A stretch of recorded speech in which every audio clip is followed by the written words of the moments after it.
Typical tough Tuesday practice. Thought the guys pushed through very hard. We understand what's at stake and the rules of engagement for this game. Playing for somewhat of a state title in our league. It's a Eastern Division game, which is important for us to get back on the right track.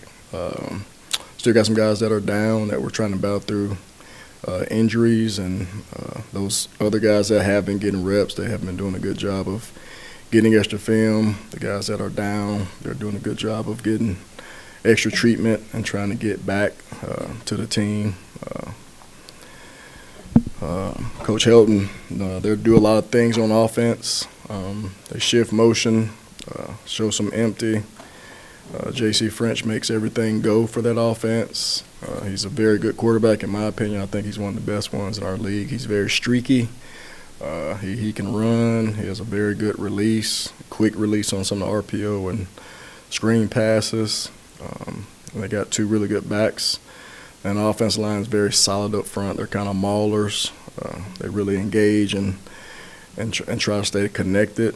So it's going to be important that our D-line creates a new line of scrimmage and try to bottle up their run game. I do think they're a throw-first football team, so everything goes through number 4, Camden Brown. He's an awesome receiver. He's got good size. He does a good job run after catch. He catches the deep ball. He's a main target for French, along with number 1. Very explosive in the slot. He's their kick returner as well. He's good in the return game. So they got some really good players at the skill spots. They've been scoring points on everybody. And we got to do a good job of negating the big play, limiting explosive plays, trying to stop the run as best we can. And offensively, we got to move the ball, embrace the crowd noise, especially on third downs. We worked some of the crowd noise today. I thought our kids did a decent job with it, and that was something that was continued from the last game. We didn't really have any pre-snap penalties from a false start standpoint. So that was encouraging from last game. Moving into this game, that'll be ultra important this game, so we don't create a worse third down situation or put us behind the sticks on earlier down. So we really got to lock into the details of our assignments and continue to progress with the game plan as we move on throughout the week.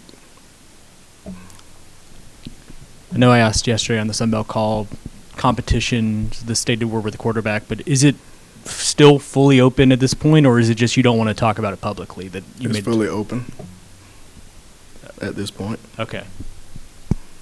Just talking about that in general, we saw in App State probably maybe the most players maybe so far this season play in the rotation. Is that just more for evaluation, or you mentioned some injuries? Are you just at that stage of season where you're just trying to find players that are really capable maybe at this stage? Yeah, we got injuries, so we didn't play without 3 or 4 D linemen that normally play, which don't count the other 4 D linemen that got hurt prior to the season. So that's just a next man up mentality. We had tight end go down. Grant Hoyer had to play a lot more lane. Waddle had to play a lot more. So when injuries occur, next man up is our mentality. And, Grant did some good things. So did Lane.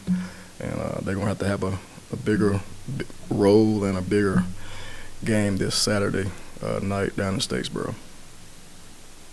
Word you used to describe the team on Saturday was fragile in some of those moments, just not handling the adversity well. I guess how at this point in the season can you go about trying to fix that, and is it some of a disappointment that 18 games in you're still talking about words like that to describe your team? No, not really, because you got so many new guys in the portal, and you never fully understand some of the guys' mentality, and that has to be created, and sometimes things go like that because of the guys that you bring in from a mental standpoint. So we got to continue to stress a championship culture, which we do every single day, and it takes a championship mindset. When things are hard, and you got to make choices on how we're going to attack adversity. We can't stop believing. You can't stop chopping wood, as I like to say. You just got to keep plugging away. The scoreboard doesn't matter. What matters is how you perform and continue to perform at the highest level. And you always got to create the best version of yourself. And we just got to continue to do that when things are not going in our favor, because all it takes is a play. And I've been a part of those comebacks and things of that sort. So it's a belief system that everyone has to have, and our leaders have to command it. And we definitely command it as coaches, and we keep preaching it to our guys. And we just got to continue that. And it starts this week with us. Have another opportunity if adversity does strike.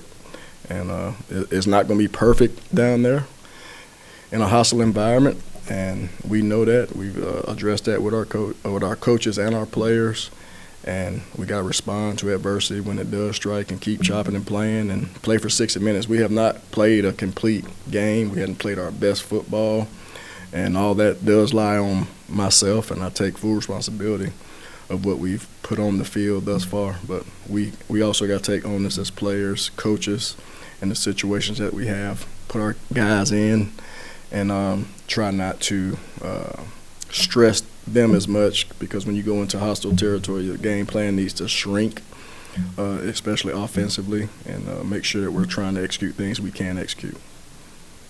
Yeah, just about the offense strategy, is that just reliant, because looking at from last week, just the season, Ted and Javon, and give Brady credit for this one, about the 50% of the targets have been to those two guys. Is that just even more imperative just to focus on those two guys? Could you say simplifying the offense, is that just going to be a big strategy coming into Saturday? Not necessarily a strategy. You still got to take what the defense is giving you. Of course, you want to target your best players, just like everyone does. If you look at anybody team, they're going to target their best players too. So it's not just us that's targeting their best players. That's what football is. It's not a situation where you're going to throw a ball to somebody that hadn't earned the reps or done things correctly in practice. Their production and what they do with the football warrants those touches and targets. When you evaluate the quarterback situation, what do you like about the two guys that have been playing the most? What are the main characteristics? Yeah, they're two different quarterbacks. One has an elite arm talent, but less mobility, and things got to be kind of perfect up front. If your protection is on point, we provide time for him to throw the ball, then he can be very successful. First drive that we got the ball, not to get any points after 13, 15 play drive, and had an opportunity to score. I mean, we threw the ball to Ted, and he normally comes down with that catch. That probably would have scored, and that's the momentum piece. And that's what I mean by a team being fragile, because when you're in this mindset of woe is me, or when something bad happens, you revert back to different moments or past moments that really don't have anything to do with this present moment. So getting our kids to lock in on the details, and all you can do is trust your training and move on to the next moment, which is the next play. You mentioned Ted, he targeted 18 times in the last game. How important is it to get him involved, keep him involved in the offense? Yeah, it's always important to do that. I mean, our offense moves a lot better when he is targeted. You can see when he's not targeted, what's the outcome from a production standpoint in the passing game. He's one of our better players, and just like any team, they're going to try to get the ball to their best players based on what the defense is doing. And if they're trying to take him away, then other guys have to answer the bell, and we got to make the proper calls to get the other people the ball, and that goes along with the progression of the quarterback as well. But everything starts up front, and if we can control the line of scrimmage, ID things, and get movement on the line of scrimmage, then we have a chance. I don't want to have to throw the ball 60 times, 50 times in the game. I know being behind caused us to do that a little bit in this past game, but that's not the formula that I want to have as an offense. Keeping wide receiver corner going, Javon's a guy that looked like maybe it started out playing a lot in the slot, but you've been moving around, have him in the backfield a few times. I guess when did it start seeing that maybe he is a guy you could maybe use in different ways and line him up different places in the offense and help out the offense that way? I mean, it just goes with what teams are doing and what they afford you the opportunity to do. And then he's a good player on the perimeter. It could have something to do with the perimeter blocking, not having a smaller guy block where he's in the slot where you're trying to maximize that. So a lot of different details go into why you do what you do. He's a good player that needs touches, and we got to find ways to get him the ball in a lot of different ways. You've been on both sides of this rivalry. How do you see it through your eyes? Like I said, it's a state championship. It means a lot, and it's an Eastern Division opponent, which makes it even greater because you got to win in your conference, and that's one thing, part of our standard of always wanting to make it a nightmare for the East opponents because you're going to play them every single year, and that makes it more important. But what makes this one more important this week because it's our next one that's up. We're not going to build the game up and create anxiety for our kids. We just got to go out and perform on the road in a hostile environment, and I can't wait to see our guys accept that challenge on the road and play well for 60 minutes. You anticipate hostility? It's fun. Absolutely. So just part of it, They got a good fan base, long tradition. They pack their stadium. I know they're having a white out, so they'll be juiced up. I've got one non-Georgia State question. Doing a story about Jarvis Jones, your old Carver school. You've known him for a long time. How have you seen him grow over the past years? I mean, I can go back and talk forever on Jarvis. Just even going back when I coached him in high school, he did not want to play football. I made him play football. He was at practice, and he would leave, go to the basketball court because he really had a love for basketball. So I had to pull him out the basketball court, make him play. And once the light switch kind of turned on, he saw that he needed other options because he was a center in high school, and 6'3" centers don't really make it in the college, and it started to click for him, and he just kind of took the bull by the horn after that. And just being with him at Georgia as well, he was on a different role, but he has a very good knowledge of the game. He plays with passion. He played with passion in high school, college, pros.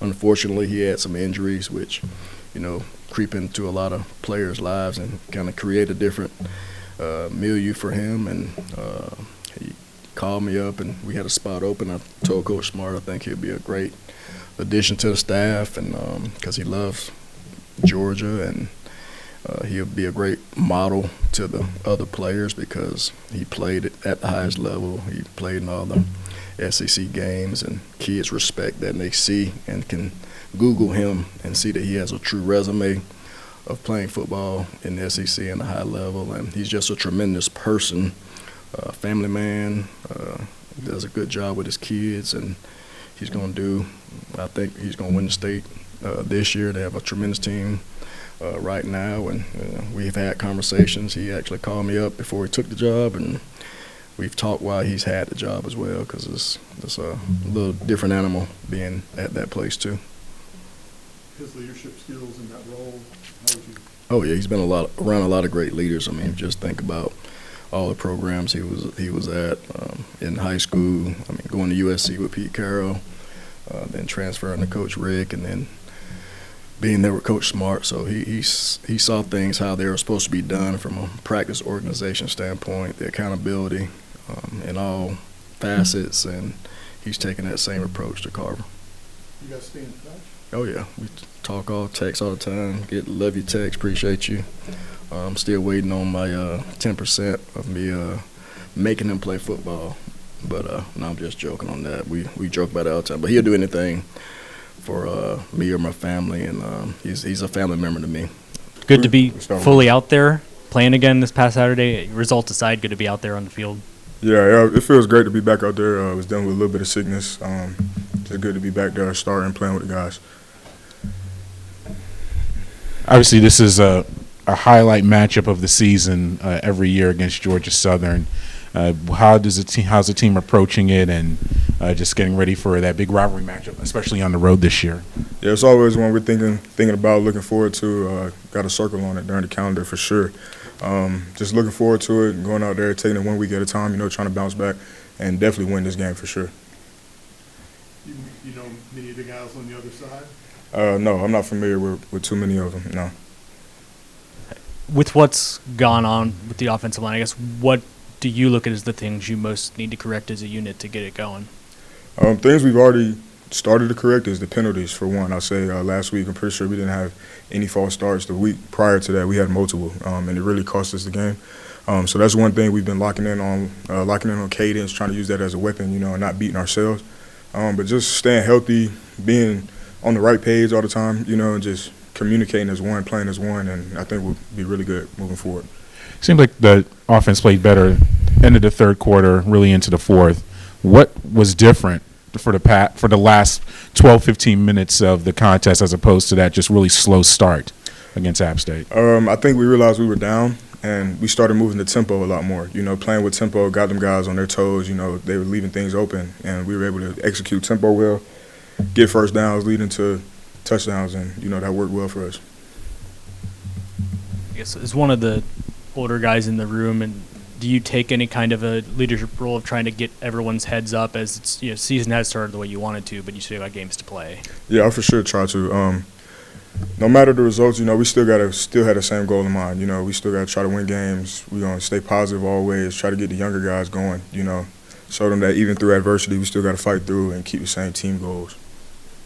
Just having multiple quarterbacks taking snaps this year, at least 3 so far that I can think of. Just how difficult has that been for the line, and really for the offense overall, finding that continuity, because you haven't had that one guy at quarterback to just really just be consistently with on the field? I wouldn't necessarily say it's difficult. It's just adjusting to the different styles of play. They all bring different things to the table. They're all great competitors. I wouldn't say necessarily it's difficult. I wouldn't say that. It's just adjusting and figuring out what works best for us as our team goes. As a team, would you like to see one guy established? I'm not going to put you on a spot as far as a preference, but just at least would it be better, you think, if you just had one guy that you knew going in was going to be the guy that was going to be starting?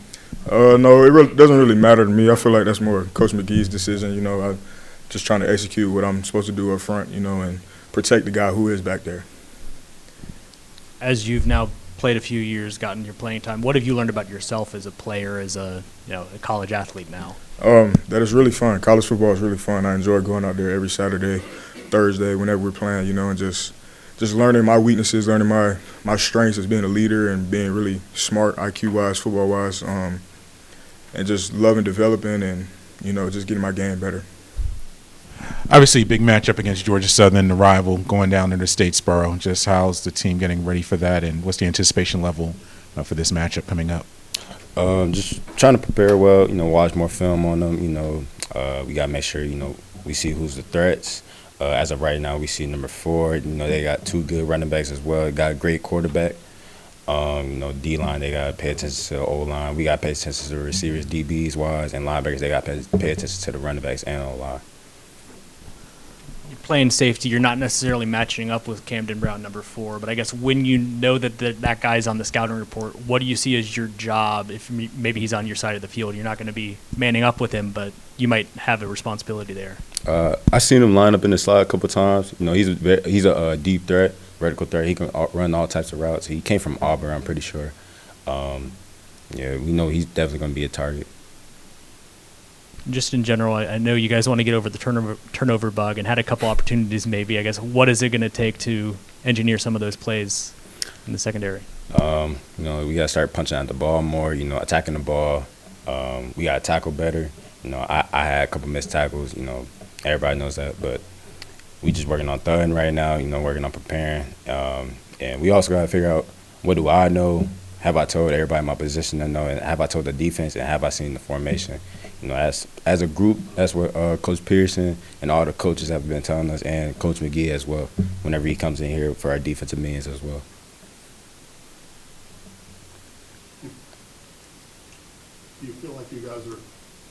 close and you just gotta grab one? What's the feeling like? Even though we lost, we came in Monday morning. Well, really Sunday morning. We was, it was. I mean, we were still happy and excited. We got another week to prepare, another game. We're still able to win 6 games in order to get into a bowl game. So that's all our mind is on right now. But our mind is on Georgia Southern right now. Trying to go 1-0 this week. Coach just talked about the injuries. So I guess the defensive line has really been hit. What about you, just being a part of that defensive unit, seeing a lot of guys in the rotation, maybe even earlier than expected? How have you been handling that and trying to help the unit get acclimated as a group? Next guy up. That's the motto. Next guy up. Whoever that's the next guy up, we trying to prepare them as well. Even after practice, we got a couple of guys that come in here for little player-led meetings. Try to watch a couple minutes of film, and just try to prepare for the next week. Is that just part of it as well? Just you mentioned the coaches and them emphasizing things, but at this stage, is it really? Do you feel more of an onus just as the players trying to get the season turned around and reach that 6-win goal? Yes, sir. It gotta be a player-led team. It always gotta be. It gotta be a player-led team. Player-led teams, they do way better than the coaches trying to lead. That's also the thing that we were talking about after the game Saturday night as well. It gotta be player-led. It can't be coaches trying to say something. It gotta come from the players. I feel like it's more meaningful if it comes from the players than the coaches. This be your first trip to Statesboro? Yeah, I didn't travel my freshman year. I watched them on TV, but yeah, it would be pretty cool for the Georgia Grown Bowl.